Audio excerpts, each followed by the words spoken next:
Thank you. It's an honor to be here. It's an honor to be shortlisted. It's an honor to be heard. Thank you to Picador for taking on this book.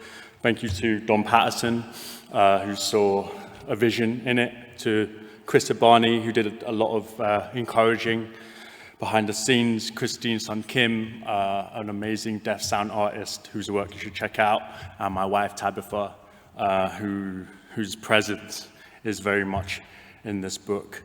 And speaking of her, she is an art conservator, and while we were living in New Orleans, she told me about how many paintings from previous centuries, when they depict a black person's skin, usually when you're conserving like someone who's depicted with black skin, they need more work, and usually their color is the first color to deteriorate on a canvas.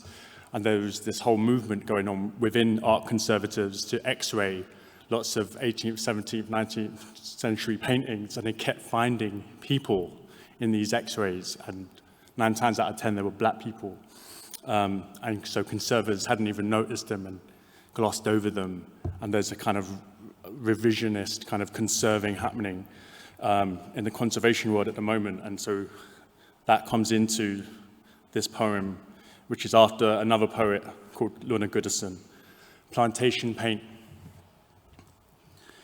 Tabitha, the art conservator, squints at the color, tells me the paint depicting the black of these men huddled for a burial will decay before the cypress trees surrounding them will decay. There are several kinds of black, she says, and the cypress trees surrounding them is all I see as we stand alive in this otherwise empty gallery. Why am I like this? What am I like? Who does it matter to? All details question my way of seeing. I worry what kind of black would mark me. I am not the paint made from vine twigs or burnt shells. I am not the lamp full of oil. Tabitha, tell me how you'd paint me. Tell me if I'm closer to the white painter with my name than I am to the black preacher, his hands wide to the sky, the mahogany rot of heaven. Sorry, but you know by now that I can't mention trees without every shade of my family appearing and disappearing. So many biographers of T.S. Eliot talk about how he was quite conflicted in terms of his national identity. He was an American poet, but he lived in England so long, he kept trying to pass himself off as English. And so there was always this kind of moment when people who knew him in England would see him speak with Americans, and then there's a completely different kind of person going on. And I wanted that kind of code switching made me think of this poem in honor of that.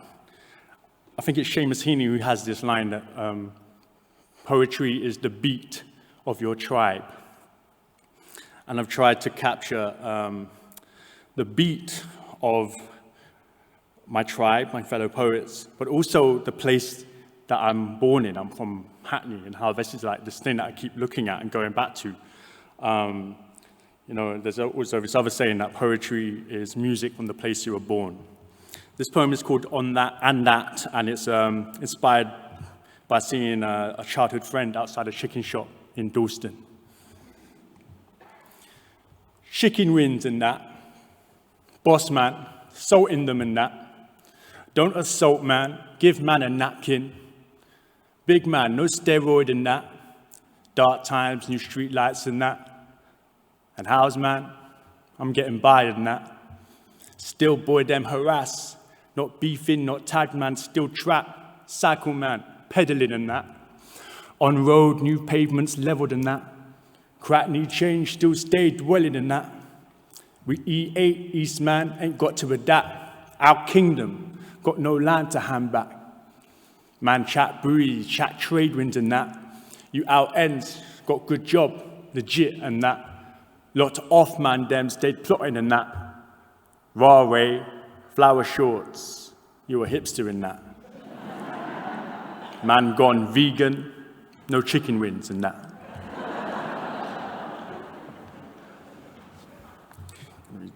Another element of this book, as I mentioned, Tabitha, was marriage, and I never envisioned that I would be one entering a marriage. And neither of my parents were married, so I was kind of stuck for a kind of model for how a marriage in a house works.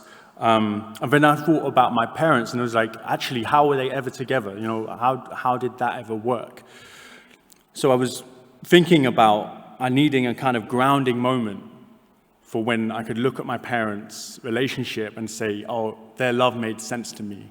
And this is the first kind of memory I have, or the only, actually, memory I have, or one of the few. It's called A Rose. My father called my mother Rose for short. Once I asked him how it ever worked out between them. The sex, he smirked. The sex was that good. I was 12 and betrayed. But I'd seen him in my mother's garden that summer growing sunflowers. I'd seen him paint all the walls in her house and my mother chose the color. I'd seen him bend by my mother's bicycle, mend her tires, rock his head to a record she was playing, and ask her if he could borrow it. I'd seen the way he walked down the street, grinning with new music. Once, I'd seen him stand behind my mother's market stall when a woman held up a necklace my mother made and asked him how much it was. And he turned to my mother, said, Rose? And he said it like something in him grew towards the light. The last poem I'm going to read is dedicated to a friend of mine who took his life, and we'd gone to the same school, a deaf school in North London, and he was one of the most popular students at school. I have all these fond memories of him, but when I heard what happened to him, I was wondering why there wasn't more of a kind of conversation around it. Daniel spoke about disability and the kind of discourse that ought to be had to save more people, to cater for more people, to care for more people. This is a complicated situation, and this also involves someone going to jail and not being cared for in jail. Do prisoners not deserve care? Of course they do. So I'm leaving you with this, and just to say, and I say this a lot, it is a privilege to be heard. For Tyrone Givens. The paper said putting him in jail without his hearing aids was like putting him in a hole in the ground. There are no hymns for deaf boys, but who can tell we're deaf without speaking to us? Tyrone's name was misspelled in the HMP Pentonville prison system. Once I was handcuffed, shoved into a police van. I didn't hear the officers say why. I was saved by my friend's mother, who threw herself in the road and refused to let the van drive away. Who could have saved Tyrone? James Baldwin attempted suicide after each of his loves jumped from bridges or overdosed. He killed his characters, made them kill themselves. Rufus, Richard, black men who couldn't live like this. Tyrone, I won writing awards, bought new hearing aids and heard my name through the walls. I bought a signed Baldwin book. The man who sold it to me didn't know you, me, or Baldwin. I feel I rescued it. I feel failed.